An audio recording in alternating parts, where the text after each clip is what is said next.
राकेश श्रीवास्तव। आपको जो पहला वीडियो मैंने सेंड किया था डिटर्मिनेंट का, उसमें कुछ प्रश्न मैंने एज ए होमवर्क दिए थे। ये 5 प्रश्न थे। इनका हल मैं ये दे रहा हूँ, इसको आप ध्यानपूर्वक देख लीजिए। तो ये जो होमवर्क में प्रश्न दिए गए थे, उसमें पहला प्रश्न ये था, sec x tan x tan x sec x। इसको सीधे सीधे प्रसार करके इसका उत्तर 1 आ गया है। इसके बाद जो दूसरा प्रश्न था, उसको भी सीधे आप प्रसार कर दीजिए क्रॉस मल्टीप्लाई करके, और उसका उत्तर निकल जाएगा। इसी तरीके से जो तीसरा प्रश्न था, उसमें डिटर्मिनेंट a की वैल्यू दी हुई थी। तो पहले हम 2a की वैल्यू निकालेंगे, 2a की वैल्यू निकाल लिए, फिर 4a की वैल्यू निकालेंगे, और ये हम देख रहे हैं कि इन दोनों की वैल्यू सेम है। इसी तरीके से जो चौथी प्रॉब्लम थी, उसमें भी a की वैल्यू निकालनी है और उसके बाद 3a की वैल्यू निकालनी है, और ये देखना है कि ये 27a के इक्वल हो जाता है। ऐसा क्यों होता है, इसको हम वैसे तो ये प्रॉपर्टी है, लेकिन हम इसे जो है थोड़ा सा समझ सकते हैं कि अगर किसी सारणिक में किसी अचर से गुणा होता है, तो उसके प्रत्येक स्तंभ या पंक्ति में गुणा होता है। ऐसा नहीं है कि किसी कांस्टेंट से हम मल्टीप्लाई कर रहे हैं तो पूरे के पूरे सारणिक में उससे गुणा हो जाएगा। इसे हम किसी रो या कॉलम में ही गुणा करते हैं। तभी जो है, अगर हम 3 से मल्टीप्लाई कर रहे हैं तो पूरे डिटर्मिनेंट में, तो अगर उसमें 2 पंक्तियां हैं मान लीजिए, तो उसमें 9 से गुणा हो जाएगा इस तरीके से। तो 9 टाइम्स ऑफ द सारणिक वो वैल्यू आ जाएगी। इसी तरीके से अगर उसकी कोटि 3 गुनी है, तो 3 का गुणा तीनों पंक्तियों में होगा, तो वो 27 हो जाएगा, 27 गुना बन के आएगा। इसी तरीके से 5वीं प्रॉब्लम थी, इसको भी हमने प्रसार करके ही हम x की वैल्यू निकालनी है। अब हम इसके बाद सारणिक के प्रमुख गुणधर्म के विषय में जानेंगे। सारणिक का जो विस्तार है वो बहुत आसानी से किया जा सकता है, लेकिन अगर इसके मूलभूत गुणों का ज्ञान हो जाए तो ये काम आसानी से।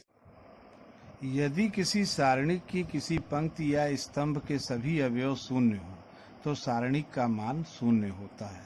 ये पहला प्रगुण है, इसे गुण भी कहते हैं, प्रगुण भी। देख रहे हैं कि पूरा पहली पंक्ति 0 0 0 है, तो जब इसका प्रसार करेंगे पहली पंक्ति के सापेक्ष, तो शून्य सभी में गुणक के रूप में आएगा, इसलिए परिणाम शून्य ही प्राप्त होगा। दूसरा गुण है, यदि किसी सारणिक की पंक्तियों को स्तंभों से परस्पर बदल दिया जाए, तो सारणिक के मान में परिवर्तन नहीं होता।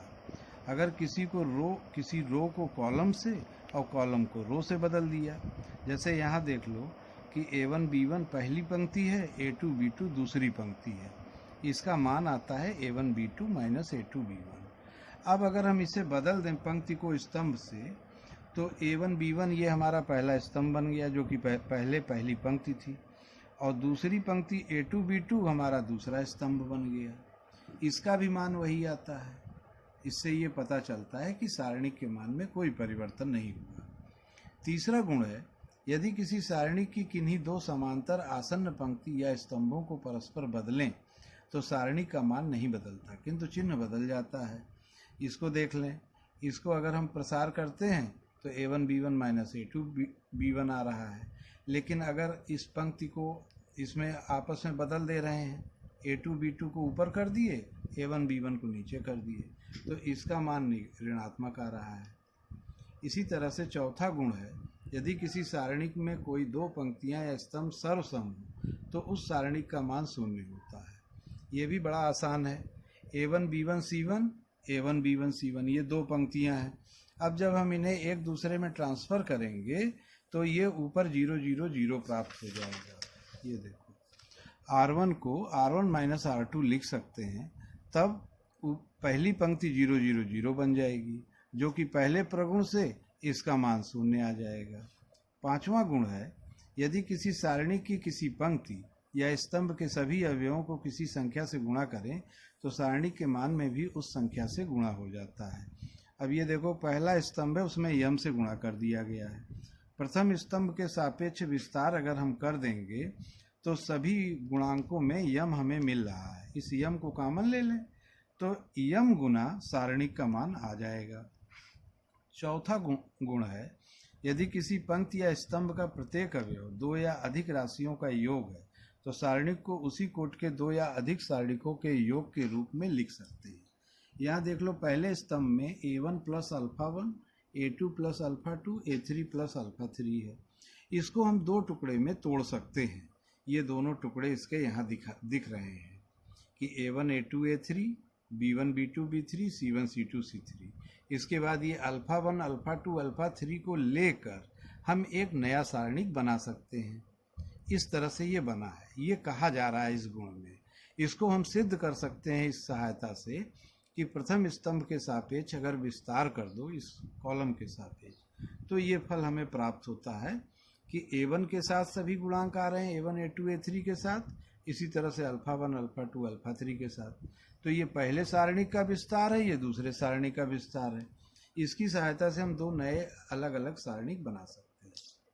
इसके बाद सातवां गुण है, यदि किसी सारणी की किसी पंक्ति या स्तंभ के अवयवों में दूसरी पंक्तियों या स्तंभ के संगत अवयवों के सम अपवर्त जोड़ या घटा दिए जाएं तो सारणी के मान में परिवर्तन नहीं होता। ये हम देख सकते हैं, जैसे ये हमारा सारणिक है a1 a2 a3, b1 b2 b3, c1 c2 c3। अगर हम L से दूसरे C2 में और M से C3 में मल्टीप्लाई करके इसको पहले स्तंभ में जोड़ लें, ये देखिए a1 plus lb1 plus mc1, a2 plus lb2 plus mc2, a3 plus lb3 plus lb2 plus mc3। तो ये इधर b1 b2 b3 as it is रहेगा, c1 c2 c3 as it is रहेगा। तो इसे हम प्रगुण 6 की सहायता से तीन सारणिकों के रूप में लिख सकते हैं। ये देखिए, तीनों लिखा गया है। अब इसको हम अलग अलग कर सकते हैं। L को कॉमन ले लिया, इसमें हमने पहले स्तंभ में L तीनों में है, L कॉमन ले लिए। अब b1 b2 b3 दो स्तंभ कॉमन आ रहे हैं, एक जैसे आ रहे हैं, तो इनका संख्यात्मक मान 0 हो जाएगा। इसी तरीके से तीसरे सारणिक में M कॉमन लेने के बाद c1 c2 c3 पहले स्तंभ में और c1 c2 c3 तीसरे स्तंभ में है, तो दो स्तंभ फिर आइडेंटिकल हो गए, तो इसका भी मान 0 हो जाएगा। इस तरह से हमें पहला ही सारणिक प्राप्त हुआ, a1 a2 a3, और बाकी दोनों 0 हो गए। इसी तरीके से हम 8वें प्रगुण को जान सकते हैं। यदि किसी सारणिक की पंक्ति या स्तंभ के अवयवों को दूसरी पंक्ति के संगत अवयवों के सहगुणनखंड से गुणा करके जोड़ा जाए तो योगफल 0 आता है। इसमें देखिए, ये बताया गया है कि डेल्टा इज इक्वल टू, ये सारणिक है हमारा बेसिक सारणिक। सारणिक की दूसरी पंक्ति के अवयव हैं a2 b2 c2। इनको पहली पंक्ति के संगत अवयवों a1 b1 c1 के सहगुणनखंड जो हैं वो a1 dash b1 dash c1 dash माना गया है, से गुणा करके अगर हम जोड़ते हैं a2 a1 dash b2 b1 dash plus c2 c1 dash, तो इसका संख्यात्मक मान 0 आता है।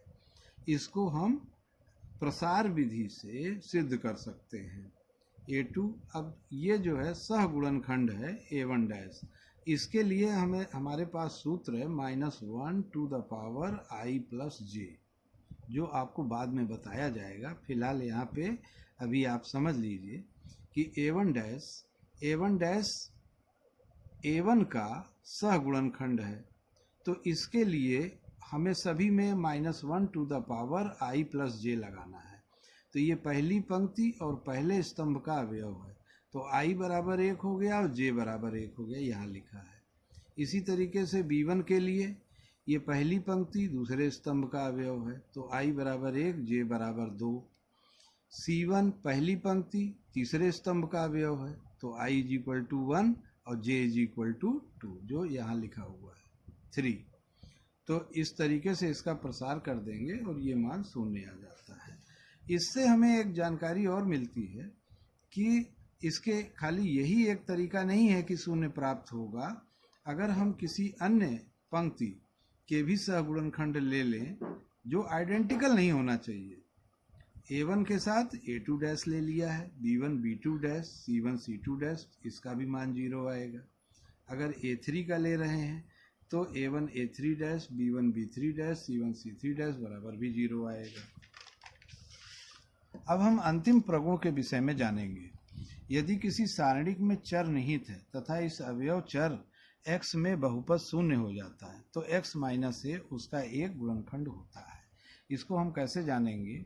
इसे गुणनखंड विधि से जाना जा सकता है। जैसे एक सारणी की ये सामने दिया हुआ है, इसमें ये स्पष्ट दिखाई दे रहा है कि अगर b बराबर a रख दिया जाए, b बराबर a रख दें तो 1a स्क्वायर दूसरे पंक्ति में हो जाएगा और पहली पंक्ति में भी है, तो इसका संख्यात्मक मान शून्य हो जाएगा। तो ये हम जानते हैं गुणनखंड विधि से कि अगर किसी प्रसार का संख्यात्मक मान शून्य हो जाता है किसी मान को रखने से, तो वो उसका एक गुणनखंड होता है। इस तरह से a माइनस बी या b माइनस a इस सारणी का गुणनखंड हुआ। इसी प्रकार b माइनस सी और c माइनस a भी इसका एक गुणनखंड होगा, जिसे हम इस प्रकार लिख सकते हैं, delta is equal to lambda a minus B minus C minus a। अब लैम्डा का मान हमें ज्ञात करना है। इसका मान हम सारणिक में जो दाईं तरफ गुणनखंड है उसको देख के कर सकते हैं। सारणी का प्रत्येक पद त्रिघात है, अतः दाएं गुणनफल में भी त्रिघात होना चाहिए। तो लैम्डा बराबर 1 रख दें तो हमें लैम्डा बराबर ये इस पूरे सारणी का मान मिल जाता है, a minus B minus C minus a।